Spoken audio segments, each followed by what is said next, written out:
What's up, you guys?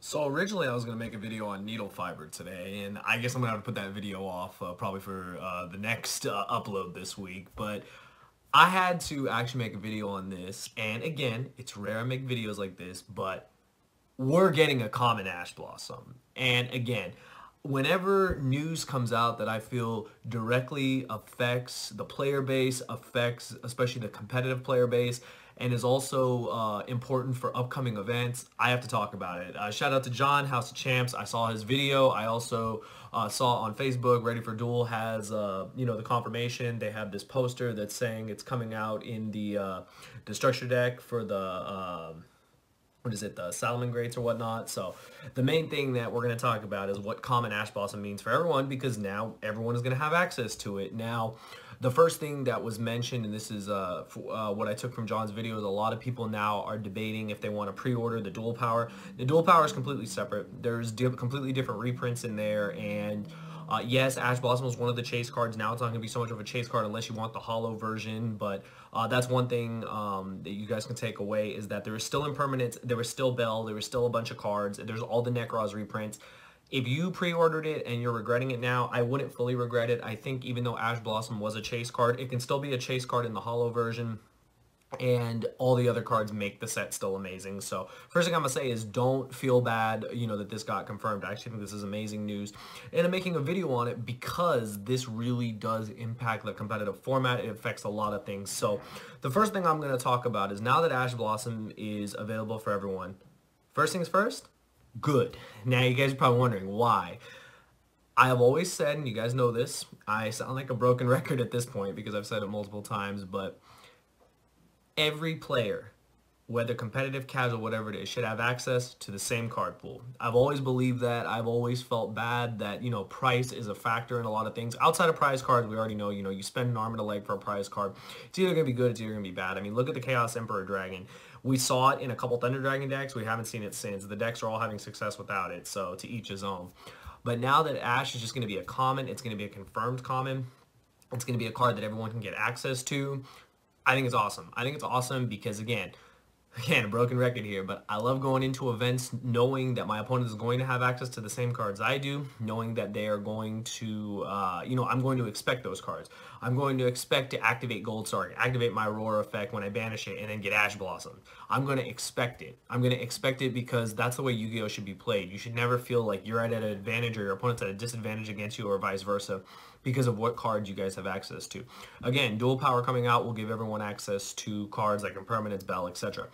But now that Ash is coming out, I think it's amazing. Another reason why I think this is huge for the competitive scene is because Ash has universally been the most widely used hand trap and probably the most generic hand trap. And I say that because every deck that is topped has played Ash Blossom somewhere in the main deck or somewhere in the side deck. It's rare that you'll see a deck without it. And the reason is, this card by itself, I believe, now I don't know the exact number, hits over, what was it, over 1,600, maybe over 1,700 cards in the game.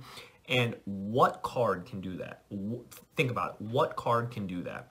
Can literally be effective against that many cards in our game. It's kind of insane when you think about it.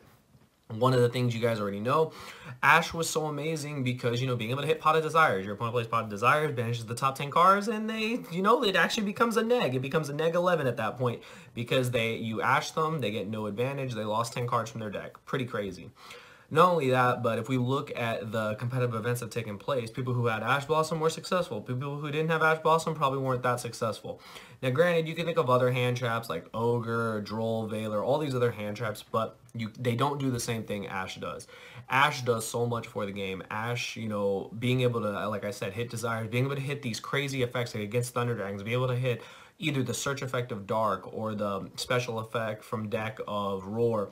Cards like that, insane. Being able to hit cards like Saryuja. Now, Saryuja is insane. You guys already know, like in the what is that deck? In the Slash Draw FTK, in any deck that, fuels up its resources with dangers to, to summon Saryuja. They're trying to draw 4. You Ash that, it's huge. Sometimes against some decks, that's just game. Like, they invest all their cards into it, and then you literally just stop it, and they lose.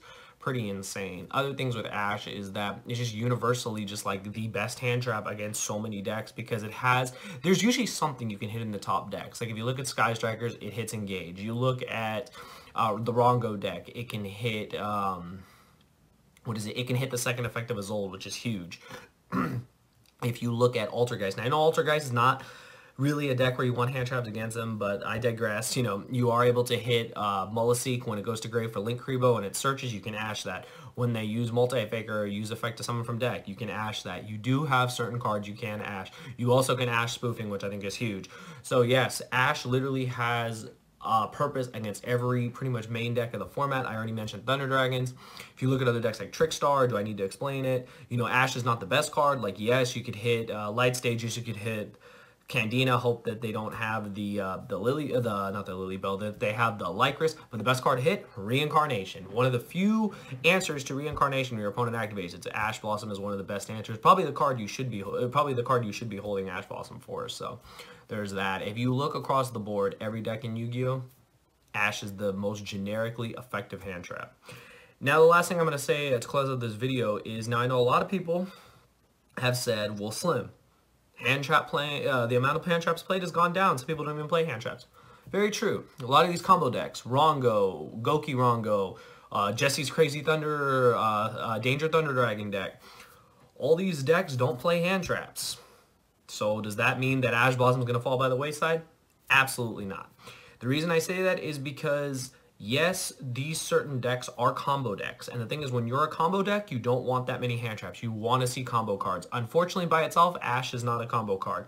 Ash used to be a combo card when X-Saber Invoker was around, because you were able to use that as a 3 and plus a Junk, not Junk Warrior, the Junk Forward, and then you can make your Invoker. Now I know that doesn't exist anymore, but it used to be a combo card. So yes, the amount of hand traps people play has gone down, and yes, based on, you know, the YCS in Sydney, we noticed that. However, decks like Altergeist still play Ash. The reason why you still play Ash is because, you know, you don't want that many hand traps. Impermanence is already like insane for you. Like, it's already one of the best hand traps, you know, and it is a trap, so it does trigger Multi-Faker. But Ash is also, again, why would they play Ash over every other hand trap? Because it's universally the best one.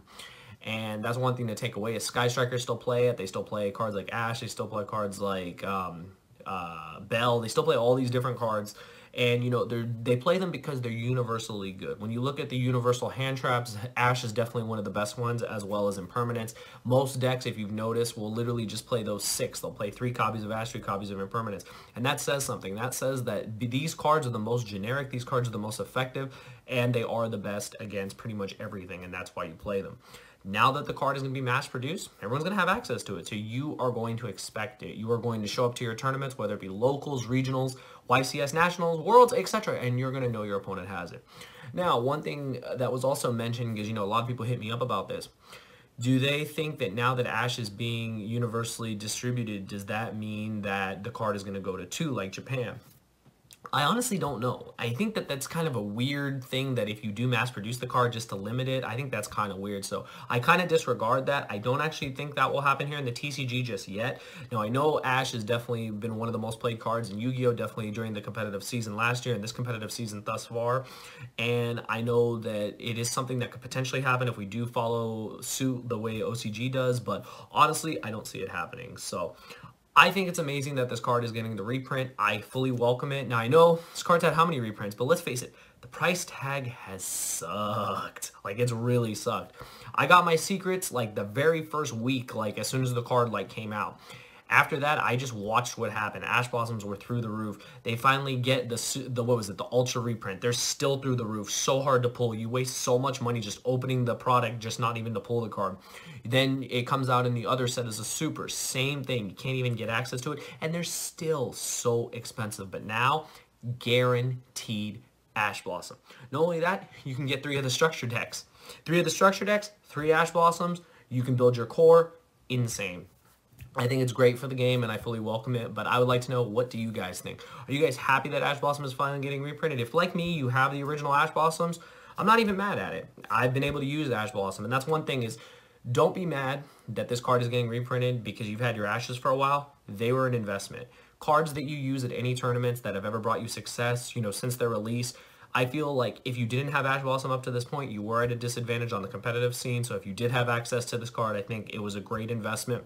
And don't ever look at it as a neg. It was definitely not a neg. It was definitely probably one of the best investments you made because you probably got endless mileage with that card. But anyways, those are my thoughts. Fully welcome it. I can't wait to see this happen. It's nuts. Again, I'll have the link down below for you guys to to follow on what is this on Ready for Duel. It's coming out February 15th, if I read that right. Now my Spanish isn't that good, but again, I'll link it down below, so if I'm wrong, just let me know. But yeah, February 15th, common Ash Blossoms for everyone. Expect them at Nationals.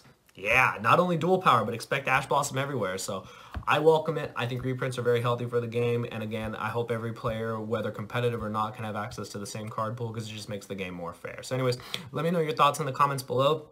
Are you excited for this reprint? Do you think that this will be one of the best structured decks to come out this year because of this? If so, let me know in your thoughts down below. And I'll see you guys next time. Thank you for watching.